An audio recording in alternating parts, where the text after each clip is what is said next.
Good morning student, मैं भारत बंधु Sharma chemistry online class में आपका स्वागत है।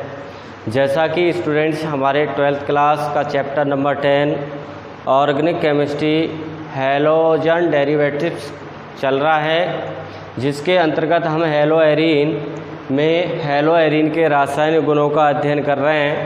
और इससे पिछले वाले वीडियो के अंतर्गत हमने नाभिक रागी प्रतिस्थापन अभिक्रियाओं के बारे में देखा था। आज हम देखेंगे धातुओं के साथ अभिक्रिया हैलोएरीन की। सो स्टूडेंट्स, आप इस चैनल को यदि सब्सक्राइब नहीं किया है तो प्लीज़ इसको सब्सक्राइब कर ले, जिससे आपके सभी वीडियो के अलर्ट्स आपको प्राप्त होते रहें। और पिछले वीडियो के जो लिंक है वो इस वीडियो के डिस्क्रिप्शन के अंतर्गत मिल जाएगी। सो स्टूडेंट्स, आप इस यूनिट के सभी वीडियो का बारीकी रूप से अध्ययन कर ले। तो आज हम पढ़ने वाले हैं धातुओं के साथ अभिक्रिया। हैलोएरीन जो होती है हमारी, वो धातुओं के साथ अभिक्रिया करती है। तो उसमें कौन कौन सी धातु के साथ कौन कौन सी अभिक्रिया होगी, तो सबसे पहले पढ़ेंगे हम नंबर 1 मैग्नीशियम धातु के साथ। तो जब हम हैलोएरीन की अभिक्रिया मैग्नीशियम धातु से शुष्क ईथर की उपस्थिति में कराते हैं तो हमको एरोमेटिक ग्रिग्नार्ड अभिकर्मक की प्राप्ति होती है। हमने पहले भी पढ़ा है ग्रिग्नार्ड अभिकर्मक क्या होता है। हमारा ग्रिग्नार्ड अभिकर्मक होता है RMgX। तो ये अभिक्रिया हमने हैलोएल्केन में भी पढ़ी थी। अब किसके अंतर्गत पढ़ रहे हैं हम? हैलोएरीन के अंतर्गत। जैसे यदि हम बेंजीन, यहाँ पर क्लोरोबेंजीन लें और क्लोरोबेंजीन की अभिक्रिया किसके साथ करा दे? मैग्नीशियम धातु के साथ करा दे। किसकी उपस्थिति में? शुष्क ईथर की उपस्थिति में। तो यहाँ पर हमको ग्रिग्नार्ड अभिकर्मक जो प्राप्त होगा वो क्या होगा? मैग्नीशियम धातु और Cl। तो यहाँ पर बन जाएगा हमको फेनिल मैग्नीशियम क्लोराइड। क्या नाम हो जाएगा इस ग्रिग्नार्ड अभिकर्मक का? इसका नाम हो जाएगा फेनिल मैग्नीशियम क्लोराइड। क्योंकि इसको सामान्य रूप से क्या बोलते हैं हम? ग्रिग्नार्ड अभिकर्मक कहते हैं। तो जब हम क्लोरोबेंजीन की अभिक्रिया किससे करा रहे हैं? क्लोरोबेंजीन की अभिक्रिया मैग्नीशियम धातु से शुष्क ईथर की उपस्थिति में करा रहे हैं तो हमको कौन सा ग्रिग्नार्ड अभिकर्मक प्राप्त हो रहा है? Phenyl magnesium chloride. इसी प्रकार यदि आप ब्रोमोबेंजीन की अभिक्रिया, क्या ले लिया हमने? ब्रोमोबेंजीन।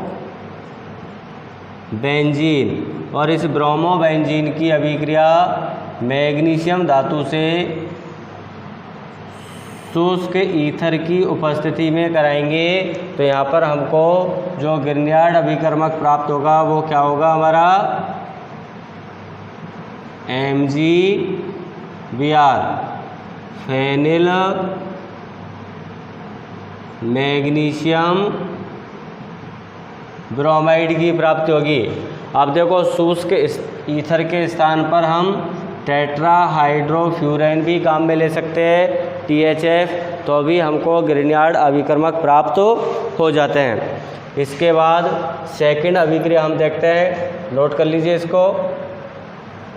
अब सेकंड जो अभिक्रिया है हमारी, वो सेकंड अभिक्रिया आती है। पहली तो हो गई हमारी मैग्नीशियम धातु के साथ, उससे क्या प्राप्त होते हैं?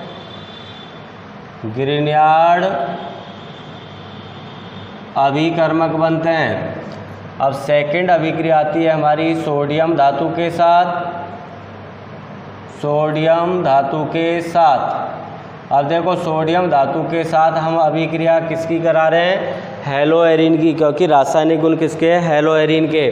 तो आपको पहले भी बताया था, सोडियम धातु के साथ हैलोएल्केन जो अभिक्रिया देता है वो कौन सी देता है? वोल्टेज अभिक्रिया। अब यहाँ पर जो हम अभिक्रिया पढ़ेंगे वो पढ़ेंगे एक तो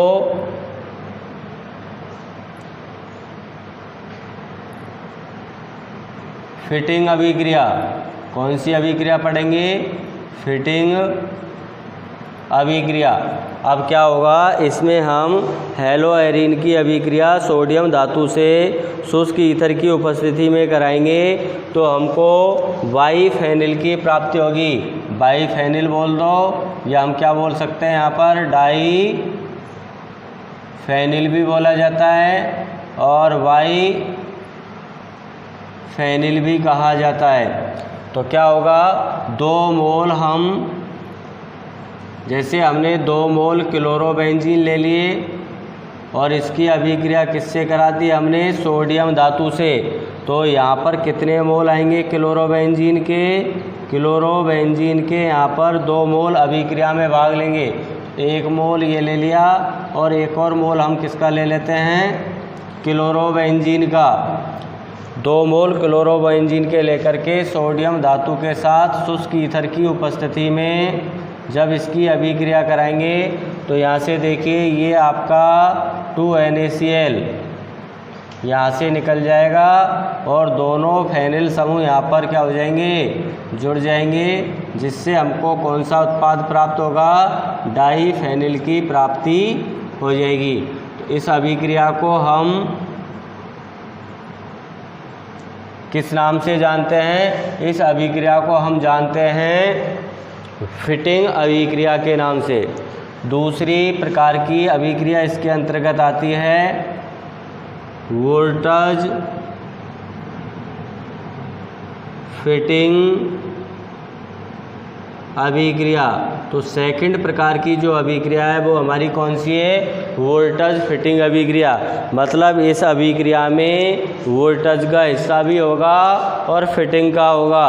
तो फिटिंग वोल्टेज में तो कौन भाग लेता है,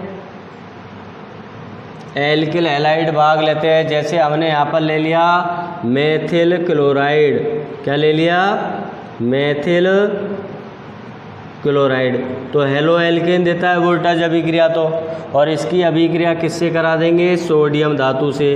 तो दूसरा मोल फिटिंग में किसका जाएगा, क्लोरोबेंजीन का। तो 1 मोल किसका ले लेंगे, यहाँ पर हम क्लोरोबेंजीन का ले लेंगे। ये ले लिया हमने क्लोरोबेंजीन।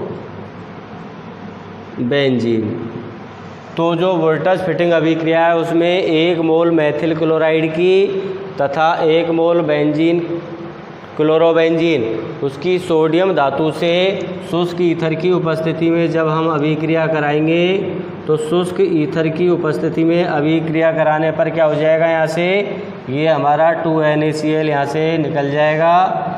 क्या बचेगा, यहाँ बचेगा हमारे पास फेनिल समूह और इससे क्या जुड़ जाएगा, CH3। तो हमको एल्किल बेंजीन अर्थात यहाँ पर क्या बनेगी, टोलुइन का निर्माण हो जाएगा। तो इस प्रकार सोडियम धातु के साथ 2 प्रकार की अभिक्रियाओं का अध्ययन करते हैं। एक फिटिंग अभिक्रिया, इसके अंतर्गत डाईफेनिल या बाईफेनिल का निर्माण होता है। इसमें हम क्लोरोबेंजीन या ब्रोमोबेंजीन के 2 मोल लेकर के सोडियम धातु के साथ शुष्क ईथर की उपस्थिति में गर्म करते हैं। जबकि दूसरी है हमारी वोल्टेज फिटिंग अभिक्रिया, इसमें 1 मोल हेलोएल्केन तथा 1 मोल हेलोएरिन की अभिक्रिया सोडियम धातु से शुष्क ईथर की उपस्थिति में कराते हैं तो हमको एल्किल बेंजीन की प्राप्ति होती है। तो ये थी हमारी सोडियम धातु के साथ अभिक्रिया। इसके बाद अगली अभिक्रिया आती है हमारी नंबर 3। थर्ड जो अभिक्रिया है वो है हमारी आयोडीन के साथ अभिक्रिया, कॉपर चूर्ण के साथ अभिक्रिया। किसके साथ, कॉपर चूर्ण के साथ। तो जब हम आयोडोबेंजीन के 2 मोल की अभिक्रिया कॉपर चूर्ण के साथ कराते हैं तो हमको डाईफेनिल की प्राप्ति होती है। जैसे देखिए यहाँ पर हम क्या करें, 2 मोल किसके ले लेते हैं, 2 मोल ले लेते हैं आयोडोबेंजीन के। किसके ले लेते हैं हम, आयोडोबेंजीन। तो इस अभिक्रिया को कौन देता है, आयोडोबेंजीन देता है। इसको किसके साथ गर्म करेंगे हम, कॉपर चूर्ण के साथ गर्म करेंगे। कितने मोल हो जाएंगे आयोडोबेंजीन के, 2 मोल। ये 2 मोल आयोडोबेंजीन जब हम इसको गर्म करेंगे तो यहाँ से क्या निकल जाएगा हमारा, क्यूप्रिक आयोडाइड CuI2। और क्या प्राप्त हो जाएगा, दोनों फेनिल समूह आपस में जुड़ करके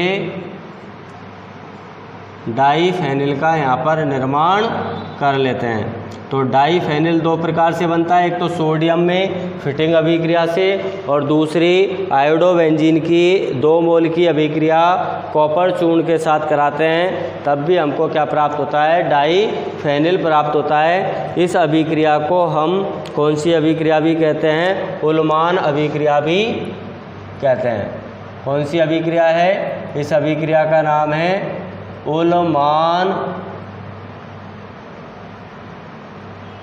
उल्मान अभिक्रिया के नाम से जानी जाती है। इसके बाद नंबर 4 चौथी अभिक्रिया आती है हमारी लिथियम धातु से। तो जब हम हेलोएरिन की अभिक्रिया लिथियम धातु के साथ कराते हैं तो लिथियम धातु के साथ कराने पर हमको फेनिल लिथियम की प्राप्ति होती है। जैसे देखिए यहाँ पर हमने ले लिया क्लोरोबेंजीन और इसकी अभिक्रिया करा दी हमने किसके साथ, लिथियम धातु के साथ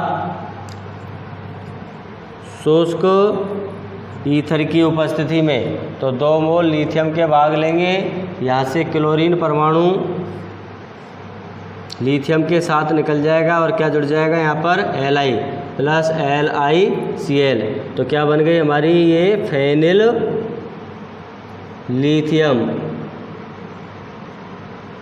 मतलब कार्ब धात्विक यौगिक होता है ये हमारा। तो कार्ब धात्विक यौगिक फेनिल लिथियम की प्राप्ति होती है। इस प्रकार ये हमारी हेलोएरिन के रासायनिक गुणों में जो दूसरी अभिक्रिया है धातुओं के साथ अभिक्रिया, वो कंप्लीट होती है। धातुओं के साथ अभिक्रियाओं में पहली अभिक्रिया मैग्नीशियम धातु के साथ, जिसमें हमको ग्रीनयार्ड अभिकर्मक फेनिल मैग्नीशियम हैलाइड की प्राप्ति होती है। दूसरी अभिक्रिया हमारी सोडियम धातु के साथ, इसमें 2 अभिक्रियाएं पढ़ते हैं, एक फिटिंग अभिक्रिया जिससे हमको डाईफेनिल की प्राप्ति होती है, एक वोल्टस फिटिंग अभिक्रिया जिससे हमको एल्किल बेंजीन प्राप्त होता है। तीसरा कॉपर चूर्ण के साथ, जब आयोडोबेंजीन को कॉपर चूर्ण के साथ गर्म करते हैं तो डाईफेनिल प्राप्त होता है, जिसको उल्मान अभिक्रिया के नाम से जानते हैं। और जब लिथियम धातु के साथ शुष्क ईथर की उपस्थिति में अभिक्रिया कराते हैं तो हमको फेनिल लिथियम की प्राप्ति होती है, जो कि एक कार्ब धात्विक यौगिक है। अब थर्ड प्रकार की जो अभिक्रिया आती है इसके अंतर्गत वो आता है अपचयन। कौन सी अभिक्रिया है, अपचयन। तो जब हम किसी हेलोएरिन का अपचयन कराते हैं तो अपचयन कराने पर हमको बेंजीन की प्राप्ति होती है। तो यहाँ पर देखिए हमने जैसे क्लोरोबेंजीन ले लिया, ये क्लोरोबेंजीन, और इसका क्या करा दिया हमने, अपचयन करा दिया। जब हम इसका अपचयन कराएंगे तो ये अपचयन होता है निकेल की प्रेजेंस में, और जब ये अपचयन होगा तो यहाँ से क्लोरीन परमाणु हट जाएगा, क्या निकल जाएगा, HCl, और ये एक हाइड्रोजन का योग इस बैलेंसी को पूरी कर देगा। तो क्लोरोबेंजीन किस में अपचयित हो जाएगी, क्लोरोबेंजीन हमारी बेंजीन में अपचयित हो जाती है। तो इस प्रकार ये हमारी अपचयन वाली अभिक्रिया कंप्लीट होती है। नेक्स्ट वीडियो के अंतर्गत हम इसके चौथे प्रकार की जो अभिक्रिया है इलेक्ट्रॉन स्नेही प्रतिस्थापन अभिक्रिया का अध्ययन करेंगे। तो हेलोएरिन के रासायनिक गुणों में 4 अभिक्रियाओं में से 3 अभिक्रिया हमने पढ़ ली। पहली नाभिक रागी प्रतिस्थापन अभिक्रिया, दूसरी धातुओं के साथ अभिक्रिया और तीसरी अपचयन। Thank you.